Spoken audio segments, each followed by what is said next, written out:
दिल के रिश्ते भी अजीब होते हैं, दूर होकर भी दिल के करीब होते हैं। वो लोग खुशनसीब होते हैं जिन्हें ये रिश्ते नसीब होते हैं। नमस्कार दर्शकों, स्वागत है आप सभी का जीवन साथी कार्यक्रम में, जिसमें विभिन्न आइडियल कपल्स को हम आपके बीच लेकर आते हैं। दर्शकों, खुशनसीबी की तो ये बात ही होती है जब कोई इंसान हमें ऐसा मिल जाता है जो हमारी खूबियों के साथ साथ हमारी कमियों को भी उतना ही पसंद करता है। लेकिन आज के समय में रिश्तों की जो अहमियत है वो बहुत ही कम हो चुकी है। आज हम देखते हैं रिश्तों की जो गुंजाइश है वो कोर्ट के दरवाज़ों तक पहुंच जाती है। ऐसे में कुछ अगर ऐसे एग्जाम्पल हमारे सामने सेट हो जो अपने लाइफ की अप्स एंड डाउन्स को लेकर किस प्रकार चला जाए और किस प्रकार रिलेशनशिप को आगे बढ़ाया जाए, उसके बारे में हमें बता सकें, ऐसे ही एक एग्जाम्पल हमारे साथ उपलब्ध हैं। चलिए स्वागत करते हैं उनका। हमारे साथ मौजूद हैं अनूप मेहता और साथ ही साथ उनकी बेटर हाफ सीमा मेहता जी। बहुत बहुत स्वागत है आपका दूरदर्शन हिमाचल पर। थैंक यू जी सर, हमारा ये जो प्रोग्राम होता है जीवन साथी प्रोग्राम, जिसमें हम आइडियल कपल्स की बात करते हैं, तो आपके जीवन के बारे में भी हम थोड़ा जानना चाहेंगे। पर शुरुआत करेंगे आपके प्रेजेंट वर्क प्रोफाइल से, और आप अभी प्रेजेंटली क्या कर रहे हैं? मैडम, मेरा ग्राफिक डिज़ाइनिंग का वर्क है और मैंने यहीं कोटशहरा कॉलेज से ही अपना बीकॉम किया जी। उसके बाद मैंने एचपी यूनिवर्सिटी से एमकॉम किया जी। फिर ग्राफिक्स का मैंने कोर्स किया। उसके बाद मैंने ये सारी मतलब अपना बिज़नेस ही है मेरा जी, तो उसी पे ही वर्क कर रहा हूँ मैं पिछले 25 इयर्स से जी। तो अगर आपकी इस रिलेशनशिप की हम बात करें, आपकी इस कोर्टशिप को, इस रिलेशनशिप को कितना समय हो चुका है? हमारे को 27 ईयर हो गए हैं मैम जी। तो एक 27 ईयर्स एक बहुत लंबा एक अरसा होता है। मैम, आपसे भी हम जानना चाहेंगे प्रेजेंटली आप क्या कर रहे हैं और सर के साथ का ये जो जीवन का सफ़र है वो किस प्रकार का रहा है? नमस्कार, thank you so much Doordarshan Shimla हमें ये मौका देने के लिए। अभी प्रेजेंटली मैं अपना एक स्कूल रन कर रही हूँ जो 10th क्लास तक है। और पूछे क्या था जी, और किस तरह का सफ़र आपका सर के साथ रहा? जो यस, वर्क थोड़ा सा सफ़र तो टफ रहा जी, लेकिन क्योंकि साथ था इनका तो सक्सेसफुल रहा और बड़ी खुशी के साथ हमने वो हर मुश्किल को पार किया जो हमारी शादीशुदा ज़िंदगी में आई। जी जी जी। 27 साल आपकी इस रिलेशनशिप को हो चुके हैं, आपकी मैरिज को हो चुके हैं। तो 27 साल की बात तो हम ज़रूर करेंगे, पर उससे पहले हम थोड़ा जानना चाहेंगे जब आप लोग सिंगल थे उस समय आपकी लाइफ किस प्रकार थी और मैरिज के बाद किस प्रकार की चेंज आपकी लाइफ में आए? सीमा जी, आपसे जानना चाहेंगे। ठीक है। बेसिकली मैं पंजाब से हूँ, तरन तारण अमृतसर के पास है। वहीं मेरी बर्थ प्लेस है और वहीं से मेरी पढ़ाई हुई है जी। अमृतसर बीबी के डीएवी कॉलेज से मैंने ग्रेजुएशन बीकॉम किया था जी। कुरुक्षेत्र यूनिवर्सिटी से मैंने एमकॉम किया और महर्षि दयानंद यूनिवर्सिटी से एमएड किया और उसके बाद मैंने लवली प्रोफेशनल से एमबीए किया और इग्नो से मैंने चाइल्ड साइकोलॉजी पे भी कोर्स किया हुआ है। क्या बात है। तो क्वालिफिकेशन की एक बहुत बड़ी लिस्ट हम देख सकते हैं सर मैम की है। तो ऐसे में कितना आसान कितना मुश्किल हो जाता है जब इतने वेल एजुकेटेड आपके पार्टनर होते हैं और साथ ही साथ वो मेंटल लेवल किस तरह मेंटेन किया जा सकता है? मैडम, उस मतलब एजुकेशन तो थी इनकी, और मैं जब अपनी मतलब मैरिज के लिए कुछ सोच रहा था तो मैंने एक दिमाग में ये ज़रूर रखा था कि मेरे मतलब मुझे एजुकेटेड ही अपनी पार्टनर चाहिए होगा जी। तो उस हिसाब से मेरे को बहुत अच्छा मतलब मैं अपने आप को खुशनसीब मानता हूँ कि मुझे एक वेल एजुकेटेड और बहुत अच्छा पार्टनर मिला है अपनी लाइफ के लिए जी। तो आपने पहले से ही मन बना लिया था कि अगर मेरा कोई लाइफ पार्टनर हो तो वो वेल एजुकेटेड होना चाहिए जी। तो अगर हम इस रिलेशनशिप की शुरुआत की अगर हम बात करें जो बहुत ही ख़ास होती है, तो किस तरह आपकी मुलाकात मैम से हुई और किस तरह से ये रिलेशनशिप आगे बढ़ा? मैडम, उस समय तो टेक्नोलॉजी बिल्कुल भी नहीं थी और न्यूज़पेपर के थ्रू ही मैट्रिमोनियल चलते थे जी। उसी से ही हम मिले हैं। तो मेरे फादर ने पेपर में डाला था ऐड जी, तो वहाँ से हमारी मुलाकात हुई है और जितना भी सिलसिला अभी तक 27 साल जो है वही एक शुरुआत थी जी, जिससे हम आगे बढ़े हैं जी। तो मैट्रिमोनियल साइट्स की बात हम करते हैं और न्यूज़पेपर से एडवर्टीजमेंट के थ्रू आपकी मुलाकात मैम के साथ हुई थी। तो आज का समय अगर हम देखें तो टेक्निकली हम बहुत साउंड हो चुके हैं, चाहे हम सोशल मीडिया की बात करें तो उसके थ्रू आजकल रिलेशनशिप बनते और बिगड़ते हमने देखे हैं। तो जब आप मैम से पहली बार मिलने गए थे या फिर आपको किस तरह मैम के बारे में पता चला, आपके पेरेंट्स ने आपको बताया कि इनके मैम पेरेंट्स आए थे जी। हमारे पास, जी। तो उन्होंने फाइनलाइज किया था मेरे पेरेंट्स ने। तो मेरे पेरेंट्स ने जब बोला था कि आपने देखने जाना है तो मैंने अपनी मदर को ये बात बोली थी कि मैं अगर जाऊंगा तो मेरी अपनी कॉन्शियस ये अलाउ नहीं करेगी कि मैं किसी भी लड़की को मना करूं, तो मैं जो पहली देख रहा हूं मैं उसी से ही फाइनल करूंगा। जी। और वैसा ही हुआ। मेरे मदर ने बल्कि मेरे को बोला भी, पर मैं कहा नहीं, ऐसा नहीं हो सकता कि मैं इतना बड़ा इंसान नहीं हूँ कि मैं किसी को जाके रिजेक्ट कर सकूँ।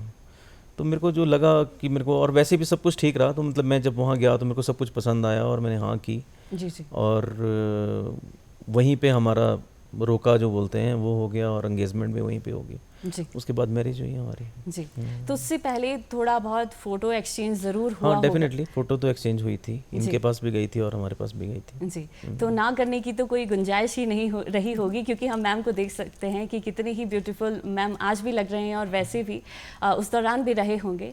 मैम आपसे भी जानना चाहेंगे, जब आपको पता चला कि आपके पेरेंट्स ने इस तरह की आपके लिए मैट्रिमोनियल साइट से आपके लिए एक रिश्ता ढूंढा है, तो आपके मन में किस तरह की भावनाएं थी कि आप किस तरह का इंसान वो हो सकते हैं? मैं इस तरह के इंसान को हाँ करूँगी या इस तरह की इंसान में ये सब चीज़ें क्वालिटीज़ होनी चाहिए, उसके बाद ही मैं रिश्ते को हाँ करूँगी? मन में ऐसा कुछ नहीं था कि मुझे ऐसे इंसान को हाँ करनी है, बट मन में ये प्रेयर थी कि जो हो वो अच्छा हो जी। क्योंकि पेरेंट्स के खिलाफ जाने की तो हिम्मत नहीं थी।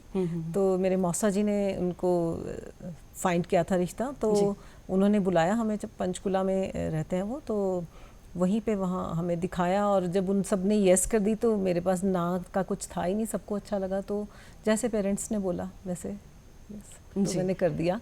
तो आई एम लकी, जो मुझे चाहिए था वो मुझे उससे ज़्यादा ही मिला, बहुत अच्छा मिला। और I am so happy, I am so glad के I got a best husband. जी। लेकिन हमारी कुछ चेकलिस्ट होती हैं जब हम किसी भी पर्सन से मिलते हैं, खासकर जब ये इतना लंबा जो हम रिलेशनशिप किसी के साथ बनाने वाले होते हैं, तो कुछ ऐसी चीज़ें आपके दिमाग में रही होगी कि पर्सन इस तरह वर्किंग होना चाहिए, इतना उनका स्ट्रेचर, इतना कमाने वाले होने चाहिए, कुछ इस तरह ये वाली अवेयरनेस शायद अब की जनरेशन में है। जी। मुझे नहीं लगता कि उस समय मैंने तो नहीं ऐसा सोचा था कि इतना कमाने वाला होना चाहिए। जी। मैं खुद एजुकेटेड थी, I was working at that time, तो मुझे ऐसा पैसे का तो मैंने कभी नहीं सोचा। हाँ, मुझे ये था कि एक पढ़ा लिखा, इतना तो यकीन था कि घर वाले ढूंढेंगे तो इट विल बी बेस्ट। तो वो मुझे ऐसा नहीं मैंने सोचा था, मॉनेटरी टर्म तो नहीं सोचे थे। जी। जी। जी। और सर, जैसे आपने बताया कि रोका आपका पहले ही मुलाकात में वो एंगेजमेंट हम कह सकते हैं हो चुकी थी, तो रोके के बाद शादी के बीच का समय कितना रहा और किस तरह खास वो रहा, उस बारे में बताइए। अगस्त में हुआ था मैम, नवंबर में मैरिज हो गई हमारी। जी। हाँ जी, तो 3 महीने के गैप में ही हमारी मैरिज हो गई थी। जी। तो उसके बाद बस वही लाइफ 3 मंथ्स में हो गया था सब कुछ। जी। हाँ और जी, हाँ। 3 महीने बहुत ही एक कम समय हम बोल सकते हैं, हाँ, क्योंकि बिल्कुल, आज बिल्कुल। हमें पूरी लाइफ टाइम लग जाती है किसी को समझने के लिए, किसी को जानने के लिए। और जब आज का समय भी हम देखते हैं जिसमें लिव इन रिलेशनशिप के जो कॉन्सेप्ट चल रहे हैं, जिसमें लव मैरिजेस की बात होती है, आपकी एक तो मैट्रिमोनियल जो भी न्यूज़पेपर एड से आपको इस रिश्ते के बारे में पता चला था, और फिर ना ज़्यादा सोचा ना ज़्यादा समझा, बस आपने रिश्ते को हाँ कर दी थी।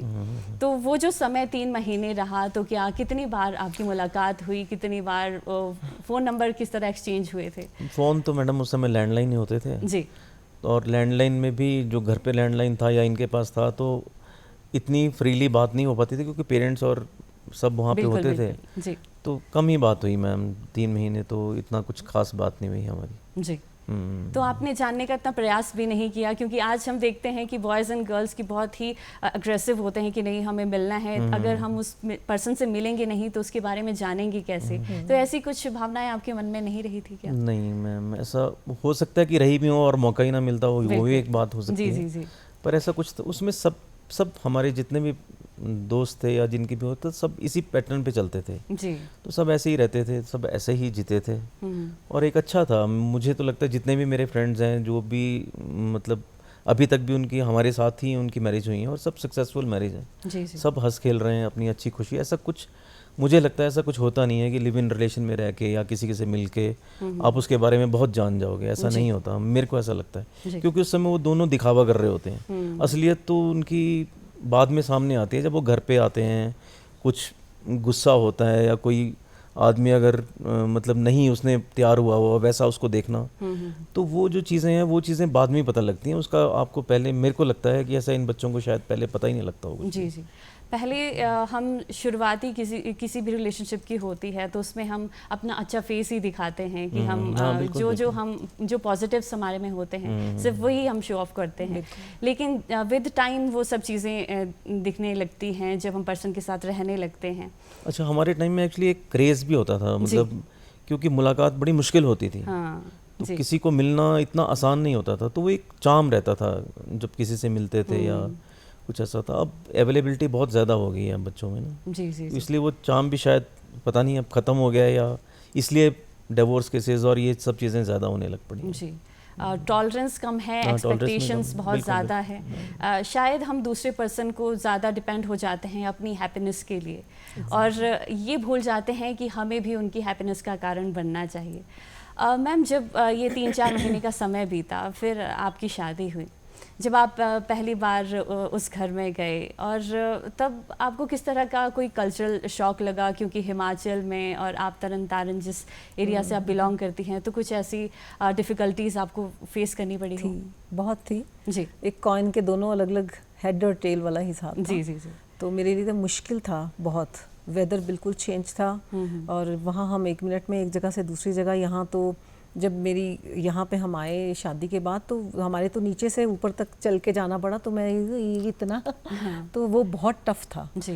तो मूवमेंट बड़ी मुश्किल है, अगर सर्विस करना है सब कुछ मुश्किल, और सोशली भी बहुत डिफरेंस है जिस तरह से पंजाब का माहौल है। तो एडजस्ट करने में मुझे तो बहुत साल लगे, पर अब I am feeling so comfortable. मुझे अब शायद इससे अच्छी जगह कोई लगती नहीं है। हिमाचल सबसे अच्छा लगता है। जी। चाहे कल्चरल डिफरेंसेस होते हैं और टोपोग्राफी भी हमारी बहुत ही वेरी करती है, क्योंकि जैसे आपने कहा कि व्हीकल घर तक पहुंच जाया करते थे, लेकिन अब आपको चढ़ाई चढ़ के या फिर वो सब चीज़ें मैनेज करना पड़ता है। तो जब वो समय रहा होगा थोड़ा चैलेंजिंग भी रहता है, क्योंकि फूड हैबिट्स हमारी वेरी करती हैं। सर, आपको क्या लगता है कि मैम ने किस तरह से उस स्ट्रगल को फेस किया? क्योंकि ज़्यादा समय फिर वो हस्बैंड के ऊपर ही वो गुस्सा या फिर वो टेंट्रम निकल पाता है। नहीं मैडम, एक्चुअली बहुत ज़्यादा सेक्रीफाइस किया। मैं तो लेडी, ये इनकी बात नहीं, और भी बहुत सी घरेलू जो लेडीज़ हैं जो घर का काम भी करती हैं, जॉब भी करती हैं, जी। उनको सल्यूट है मेरा कि मतलब शाम को जब मैं घर पे आते हैं हम, उसके बाद इनकी ड्यूटी है मतलब चाय बनाना या खाने सर्व करना या सब कुछ करना। मतलब हम थोड़ी बहुत हेल्प कर देते हैं, पर लेकिन मतलब इतना ज़्यादा वर्कलोड होता है मतलब सबको ही जी। तो मतलब नारी शक्ति को सच में सलाम है। मतलब जो इतना ये लोग, आप लोग सारे लोग काम करते हैं, तो ये कोई आसान काम नहीं है। मतलब ये बहुत मुश्किल काम है और इसको समझना ही एक अपने आप में बहुत बड़ी बात है। तो मतलब मैंने तो पूरा अंडरस्टैंड किया और जो मेरे से हेल्प बन पाई वो मैंने की। जितना भी मैं कर सकता हूँ अभी भी करता हूँ, और जितना मैंने उस समय देखा जो मैं कर सकता हूँ तब भी किया और अब भी करूँगा। जी जी। और आगे भी करता रहूँगा। बिल्कुल। और वो अंडरस्टैंडिंग बहुत ही ज़रूरी होती है किसी भी रिश्ते के लिए, और खास प्लस पेरेंट्स का भी रहता है। मेरी जो इनके मदर थे, मेरी मदर इन लॉ, मेरे को कुकिंग आती नहीं थी बिकॉज बिफोर मैरिज मैं जॉब करती थी, तो मैं तो किचन में जाती नहीं थी। मेरी मम्मा ही सारा काम कर लेते थे, पता ही नहीं चलता था कब करते हैं। तो जब यहाँ आई तो मुझे कुछ आता नहीं था, तो फिर मदर इन लॉ मम्मा ने सारा कुछ मुझे सिखाया, मम्मी ने, तो उन्हीं ने मुझे सिखाया, तो फिर मुझे आ गया, फिर दिक्कत नहीं आई। जी। लेकिन वो एक्सपेक्टेशंस रहती हैं जब भी कोई विमेन या कोई वुमन होती है, तो उनसे कि वो किचन की काम में कितनी ही निपुण है या फिर हाउस होल्ड चोर्स में कितनी एक्टिव। वो भी थे, वर्किंग थे जी। मेरे मदर इन लॉ भी वर्किंग थे।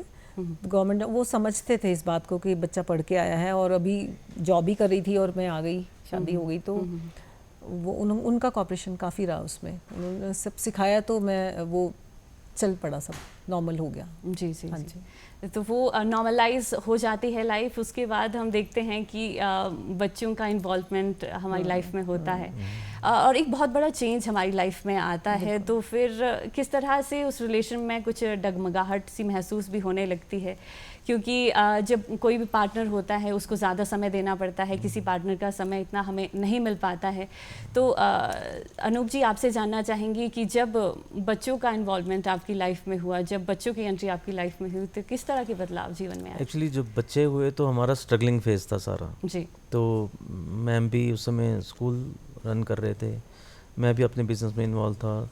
तो लेकिन बच्चों का जो भी हमारा पार्ट रहा है वो मतलब तकरीबन जो उनके पास जाना या उनको कुछ भी करना वो मेरी ड्यूटी होती थी और मैं करता था। क्योंकि ये बिज़नेस देख रहे थे, मैं शाम को फिर बिज़नेस को देखता था। जी। तो ऐसे धीरे धीरे करके और हमने अच्छा उनके साथ मतलब बच्चों को अच्छा किया है, जो भी किया उनके साथ। जी जी। वेल एजुकेटेड हैं दोनों बच्चे मेरे। जी जी। तो मतलब बहुत ज़्यादा दिक्कत तो आई बीच में, बहुत सी आती हैं, पर लेकिन हमने इसको मैनेज किया अच्छे ढंग से। जी। और वही बहुत ज़रूरी होता है, जब दोनों पार्टनर एक दूसरे को समझे और जब ये अंडरस्टैंडिंग डेवलप होती है तभी रिश्ते में आगे चलकर जो सफलता हमें मिलती है। सर, जब वो इनिशियल फेज़ आपकी लाइफ का रहा होगा, जब आप मैम के साथ आपने रहना शुरू किया, तो क्या आप एक रोमांटिक काइंड ऑफ पर्सन हैं? आप कुछ सॉन्ग्स वगैरह, कुछ पोइट्री भी मैम के लिए कुछ लिखा करते थे? नहीं, मतलब ऐसे तो नहीं, पर मैंने जैसे मैरिज हुई थी तो वैसे ही मैंने इनको एक गाना सुनाया था जी। और मैं गाने का ही शौकीन हूँ, मतलब मोस्टली बीच में कभी गा लेता हूँ जी। तो बाकी पोइट्री का बीच में कभी कुछ लिख भी लेता हूँ, ऐसा कुछ शौक है मुझे। जी, मुझे ऐसा लगता है कि मतलब आदमी जब खाना खाता है तो पेट के लिए सब कुछ करता है, लेकिन आत्मा की तृप्ति के लिए उसको कुछ ना कुछ ऐसी चीज़ चाहिए है, चाहे वो पेंटिंग करे चाहे वो गाए, तो वो भी एक आपको सुकून देती है। तो वो जो मैं गाता हूँ मेरे को सुकून देता है, तो मैं उसको एंजॉय करता हूँ अपनी लाइफ में। तो कोई आज मौका भी है, दस्तूर भी है, मैम के लिए कुछ आप आज डेडिकेट करना चाहें? मतलब मैंने जब मैरिज हुई थी तो मैंने एक गाना सुनाया था इनको जी। और मैं वही दोबारा आज 27 साल के बाद जी इनको बोलना चाहता हूँ। हल्की सी एक लाइन सुनाऊंगा। आ चल के तुझे मैं लेके चलूं एक ऐसे गगन के तले, जहाँ गम भी ना हो आंसू भी ना हो, बस प्यार ही प्यार पले, एक ऐसे गगन के तले। क्या बात है सर, क्या बात है। और शायद उसी को सुनकर मैम ज़रूर इन सब चीज़ों से इंस्पायर भी होती होंगी। और लाइफ में जब बहुत सारे अप्स एंड डाउन हमारे लाइफ में आते हैं तो ये छोटे छोटे मोमेंट्स ही है जो इन सब चीज़ों को ख़ास बना देते हैं। बच्चों की एंट्री और उसके बाद का जो स्ट्रगल होता है, आप भी वर्किंग थे, सर भी वर्किंग थे, तो ऐसे में किस तरह से मैनेज आपने उस समय को मैनेज किया, उस समय को आपने संभाला था? जो बेटा है मेरा विराज जी, वो उनकी बर्थ हो गई थी एग्जैक्टली आफ्टर 1 ईयर। तो उनका जो PTM, उनको पहले तो उसको पालना अपने आप में, but I thanks to my mother in law कि उन्होंने उस समय उनको देखा जी और थोड़ा सा उनको ब्रॉटअप कर दिया। और आफ्टर इमीडिएट उनके बर्थ के बाद मैंने जॉब किया। मैं इसीलिए कर पाई क्योंकि फैमिली का सपोर्ट था जी जी। तो जब वो फिर नेक्स्ट मैंने डॉटर को एक्सपेक्ट किया तो फिर मुझे जॉब छोड़ना पड़ा और मदर इन लॉ भी पंचकुला चले गए थे।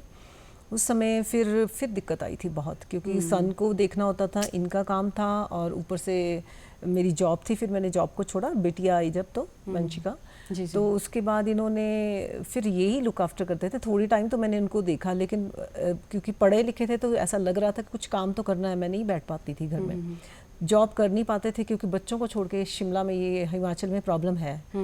तो उस चीज़ को जूझते हुए फिर हमने अपना काम मैंने किया कि मुझे तो कुछ करना ही है जी जी। तो फिर मैं अपनी डॉटर को भी साथ रखती थी और फिर उसको देखती थी। लेकिन प्रॉब्लम ये था कि जब बेटे का PTM होता, उसको छोड़ने जाना, दैट एंटायरली इन्हीं पे रहता था जी। तो वो थोड़ा स्ट्रगलिंग रहा और दुख भी होता था। बच्चे बोलते थे मम्मा पापा दोनों आओ, और मैं नहीं जा पाती थी जी जी। तो वो थोड़ा सा रहता था, लेकिन ये हमेशा खड़े रहे कि मैं हूँ, डोंट वरी। तो डॉटर के लिए भी वो ऐसे ही रहा। जब वो फिर बड़ी हुई, उनका एडमिशन हुआ, तो वो यही लेके जाते थे, यही लेके आते थे। मैं तो उसी में इंडल्ज थी क्योंकि सेम टाइमिंग्स रहते थे। जी जी जी। स्कूल्स का सब में सेम रहता है। तो जब इधर मीटिंग्स होती थी तो उधर भी एग्ज़ाम या मीटिंग, तो मैं नहीं निकल पाती थी। मुझे याद है एक बार मेरे बेटे को ये स्कूल में छोड़ने गए, तो रास्ते में इनका विक्ट्री टनल के पास किसी ने डोर खोला और उनका सारा जो थाई था कट गया, मसल से ही कट गई, खून एक भी नहीं निकला। लेकिन इमीडिएटली ही कम बैक। और मेरे स्कूल में कुछ इम्पॉर्टेंट था, मैं इतनी परेशान हुई, मैं जा ही नहीं सकती थी। बेटा उसको लेके जाना पड़ना था हॉस्पिटल, मैं नहीं जा पा रही थी। तो इन्होंने ही उठाया कि डोंट वरी, वो ये खुद ही स्टिचेस उसको लगवा के लेके आए। और मैं सारा दिन, बट मैं स्कूल नहीं छोड़ सकती थी। तो ऐसा इनका जो साथ रहा है वो अनफॉरगेटेबल। अगर मैं आज तक इस जर्नी में यहाँ तक पहुँची हूँ तो बिकॉज ऑफ हिम। जी जी जी। और ये लाइफ में बहुत ही उतार चढ़ाव सभी की लाइफ में रहते हैं, और उनको किस तरह मैनेज किया जाए ये बहुत बड़ी बात होती है। सर, आपकी लाइफ में भी कुछ ऐसे मोमेंट्स आए होंगे जो बहुत ही मेमोरेबल हो जाते हैं, तो कुछ ऐसे मोमेंट आप हमारे साथ शेयर करना चाहें जो आपको एक लाइफ जर्नी में जो एक एडिशन करते हैं? वैसे तो बहुत से मोमेंट्स हैं, पर मुझे मतलब हल्का सा एक याद आ रहा है कि मेरा 50th बर्थडे था जी। और मैंने अपने फ्रेंड्स को फ़ोन किया तो सब यही बोल रहे थे कि हम कहीं जा रहे हैं, तो मेरे को पता नहीं था जी। तो उसके बाद मैं अपनी डॉटर और बेटे और हम चारों, इन्होंने कहा कि चलो नालदेहरा घूमने चलते हैं, हम कुछ खा लेते हैं, दिन का टाइम था। तो हम वहाँ चले गए। तो वहाँ नालदेहरा में जब मैं वहाँ पहुँचा तो वो सारे मेरे फ्रेंड्स, उनकी वाइफ, उनके बच्चे, मेरे ख्याल 23-24 पीपल्स थे वो सारे के सारे जी। तो वहाँ पे वो सारे इकट्ठे थे और मेरा बर्थडे उन्होंने वहाँ सेलिब्रेट, मेरे को बिल्कुल सरप्राइज़ था ये, बिल्कुल ना 50th बर्थडे। तो वहाँ गए, जब जैसी डोर खोला वहाँ पे तो सब वहाँ अंदर थे और हम पूरी रात हमने बहुत इन्जॉय किया। वो मेरे लिए बहुत इन्होंने सरप्राइज़ किया था, तो बहुत अच्छा लगा था मुझे। जी जी जी। तो वो एक बहुत बड़ा सरप्राइज़ सर के लिए भी रहा होगा, क्योंकि जब हमें एक्सपेक्टेशन नहीं होती, क्योंकि अपनी लाइफ में हम इतने इन्वॉल्व हो जाते हैं, लाइफ में बहुत सारे बोर्डम आ जाते हैं, पर जब ऐसे ऐसे मोमेंट्स हमारी लाइफ में आते हैं तो लाइफ बहुत ही ल्यूक्रेटिव हो जाती है। तो मैम, आपके लिए भी सर ने कुछ ऐसा स्पेशल किया हो, कुछ ऐसे स्पेशल मोमेंट आपके जहन में भी हो जो आप हमारे साथ साझा करना चाहती हूँ? जब हमारी 25th मैरिज एनिवर्सरी थी तो वी वर प्लानिंग, हमने दोनों ने बनाया था कि हम गोवा जा रहे हैं जी। और पैकिंग स्टार्ट हो गई थी। तो उसके बाद जस्ट 1-2 दिन बाद फ़्लाइट थी, तो इन्होंने मुझे बताया कि अपने कपड़े उस हिसाब से पैक करो, we are going to Bali. So that was really, बहुत खुश हुई थी मैं, इंटरनेशनल मेरे को ट्रिप मिल रहा है उसके लिए, तो वो बहुत अच्छा सरप्राइज़ था। तो वो आज तक मेमोरीज मेरे को याद है जी। तो बहुत अच्छा गिफ्ट था मेरे लिए। मैम ने सोचा होगा कि नेशनल ही एक ट्रिप होने वाला है, लेकिन वो इंटरनेशनल एक ट्रिप निकला, तो इससे एक तरह की शॉकिंग वो सिचुएशन मैम के लिए रही होगी। और मैम, कुछ ऐसी बकेट लिस्ट में कुछ आपकी जो वैकेशन के लिए कोई डेस्टिनेशन हो जो आप सोचती हैं कि भविष्य में आप सर के साथ वहाँ पे टाइम स्पेंड करना चाहते हैं? वियतनाम जाना चाह रही हूँ जी। अभी लास्ट ईयर ये लेके गए थे मुझे थाईलैंड जी। तो अभी वियतनाम का है, जा सके तो ज़रूर जाना चाहूँगी। My son is at Vancouver, तो वो वहाँ पढ़ रहे हैं अभी। अगर कभी मौका मिला तो I want to go over there with full family, let's see. तो अभी यही चाहती हूँ कि जब अब वेकेशंस आए तो we should go out somewhere out of the countries, ताकि कुछ एक्सपोजर मिले और बहुत कुछ सीखने को भी मिलता है। वैसे मुझे ऐसा लगता है बाहर, क्योंकि उनके रहन सहन, उनका खान पान, देखो कल्चर डिफरेंस तो इंडिया का कल्चर बेस्ट है। बिल्कुल। मतलब जो यहाँ पे संस्कार हम हमारे देवी देवता या हम ये चीज़ें करते हैं, वहाँ पे वो चीज़ नहीं है जी। पर कुछ चीज़ें ऐसी हैं जो उनसे सीखने को होती हैं, जैसे ट्रैफिक रूल्स, आप गंदगी नहीं डालोगे, ये चीज़ें बहुत ज़्यादा इम्पोर्टेंट है जो कि हमारे लोगों को आनी चाहिए। हिंदुस्तान में ये थोड़ी सी प्रॉब्लम है। जी। तो मैं तो ये मैसेज भी देना चाहता हूँ कि जब भी कभी आप गाड़ी में, यहाँ पे टूरिस्ट आते हैं या गाड़ी में चलते हैं, तो कई बार वो अपना कचरा बाहर फेंकते हैं, तो या हम भी अगर हम शिमला को स्वच्छ रखना चाहते हैं तो हमारे को अपनी गाड़ी में ही रखना चाहिए और फिर घर जाके उसको डस्टबिन में डालना चाहिए। जी। तो मतलब मैं तो मैसेज भी देना चाहता हूँ कि ये बहुत अच्छा नहीं है, इसको हमारे को बहुत इम्प्रूव करना चाहिए। और अपने हिमाचल को, शिमला को तो बहुत सुंदर रखना जी। चाहिए। और एक बहुत दुख की बात भी होती है सर, क्योंकि हम जब किसी भी इंटरनेशनल ट्रिप पे जाते हैं या किसी भी कंट्री में जाते हैं तो हम वहाँ पर सफाई का विशेष ध्यान रखते हैं और डिसिप्लिन में रहते हैं, सारे रूल्स भी फॉलो करते हैं। लेकिन जब अपने देश की बात आती है तो हम ना कूड़ा कचरा सही स्थान पर फेंकते हैं और ये सब चीज़ें हम मैनेज नहीं करते हैं। तो ये बहुत ज़रूरी है कि अपने देश में भी वो रूल्स फॉलो किए जाएं। हाँ बिल्कुल। और मतलब अच्छाइयाँ लेनी चाहिए, जी, जहाँ जी, जी। अच्छा दिख रहा है वहाँ पे तो अच्छा करना चाहिए। और मैं देख सकती हूँ फैमिली का एक टाइम भी होना चाहिए, क्योंकि जैसे आपने बताया कि आपके बच्चे अब बड़े हो चुके हैं और अपनी अपनी स्टडीज़ में उसमें इन्वॉल्व हैं, इनग्रोस्ड हैं। तो ऐसे में क्या आपकी कुछ ऐसी एक्सपेक्टेशंस हैं कि लाइफ में कोई ऐसा समय मिले जब आप सभी एकत्रित हो और किसी एक ऐसी ट्रिप पे जाएं जहाँ पर पूरी फैमिली इंक्लूडेड हो? तो ऐसा कोई समय आप बिताना चाहते हो? बिल्कुल बताना चाहते हैं। इट्स ऑल डिपेंड ऑन बच्चों के उस पे। अब हम अभी बेटे की शायद कॉन्वोकेशन भी है, अभी शायद वहाँ पे भी प्लान हम कर रहे हैं और शायद चला जाए। ऐसा भी उनका है। पढ़ाई ख़त्म होने वाली है, हो ऑलमोस्ट हो गई है। डॉटर ने तो अभी कंप्लीट किया है, लॉ कंप्लीट किया है, तो फर्स्ट लॉयर है हमारी फैमिली के। तो वो अभी तो शी इज़ डूइंग जॉब, तो उसको उसमें भी थोड़ा सा रहता है कि उसमें अब शी इज़ इंडल्ज, तो वो कब उनको छुट्टियाँ होती है तो हम अब नाउ हमारी सारी लाइफ तो उनके साथ है कि वो कब फ्री होते हैं तो सो दैट हम इकट्ठे हो पाएँ। जी। मैम, कुछ ऐसा संदेश आप आज की जनरेशन को देना चाहें, क्योंकि जो रिलेशनशिप है हम देखते हैं उनमें जो बॉन्डेज है वो ब्रेक मतलब ज़्यादा समय नहीं लेते हैं, कुछ कम समय में ही 2-3 महीनों में ही हम देखते हैं कि रिलेशनशिप टूटने की कगार पर आ जाते हैं। तो सर आपसे भी जानना चाहेंगे कि कोई ऐसा संदेश जो कुछ ऐसी क्वालिटीज़ होनी चाहिए पार्टनर्स में? पेशेंस बहुत ज़रूरी है जी। एकदम से रिएक्ट करना, एक टाइम देना उस रिश्ते को भी ज़रूरी है।